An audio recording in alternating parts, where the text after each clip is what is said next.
Everyone, আজ আমরা বাড়িতে দেখো মোমো বানাবো ভেবেছিলাম। তো সেই জন্যই আমরা মোমোর মশলা করছি।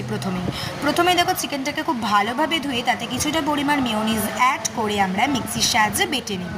এই যে দেখতেই পাচ্ছ কত সুন্দর বাটা হয়েছে। এরপরে দেখো এই বাটা চিকেনটাকে আমরা একটা পাত্রর মধ্যে রেখে দেব। ঠিক সেম প্রসেসেই আমাদের আবার কিছুটা পরিমাণ চিকেনেতে বেটে নিতে হবে, কারণ একসাথে যদি চিকেনটাকে বাটো দেখবে ভিতরে দলা পাকিয়ে থাকবে, তাই চিকেনটাকে খুব ভালোভাবেই বাটতে হবে। এতে করে মোমোর টেস্ট আরও অনেক বেড়ে যাবে। দেখো এতে আমরা আবার সেম প্রসেসেই কিছুটা মেয়োনিজ অ্যাড করে খুব ভালোভাবে আমরা বেটে নেব। এবার মোমোর যেগুলো খুব গুরুত্বপূর্ণ রসুন আর আদা, সেই রসুনটাকে দেখো আমরা প্রথমেই বেটে নিচ্ছি। দেখো আমাদের বাটা হয়ে গেছে। এরপরেই দেখো আমরা আদাগুলোকেও কী করব, বেটে নেব। দেখো আমাদের আদা বাটাও হয়ে গেছে।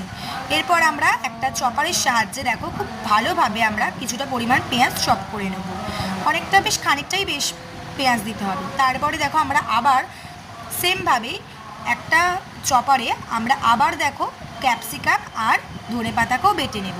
এবার যেটা হচ্ছে মেন, মোমোর মশলা করার জন্য একটা পাত্রতে আমরা ওই বাটা চিকেনটা, তাতে গ্রেট করে রাখা পেঁয়াজটা, ক্যাপসিকাম কুচি, ধনেপাতা কুচি আর সামান্য পরিমাণ আদা বাটা, রসুন বাটা আর স্বাদ মতো আমরা এখানে নুন অ্যাড করে এটাকে খুব ভালোভাবে আমাদেরকে মেশাতে হবে।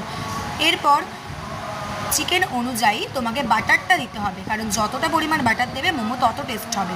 এরপরে দেখো আমরা ময়দা আমাদের মাখানো হয়েছিল, লুচির থেকে ছোটো সাইজের আমরা এখানে লেচি কেটে নেব। এই যে মোমোর পুর আমরা ভিতরে দিয়ে দিলাম, দেখো কত সুন্দরভাবে দেখো শেপ করে নিলাম।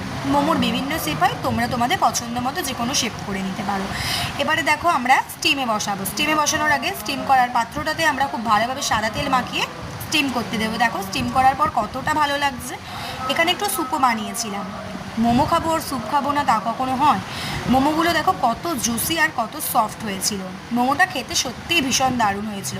তোমরাও যদি বাড়িতে বানাতে চাও তো বানিয়ে ফেলো। ভিডিওটা ভালো লাগলে লাইক, কমেন্ট অ্যান্ড সাবস্ক্রাইব করবে। Thank you.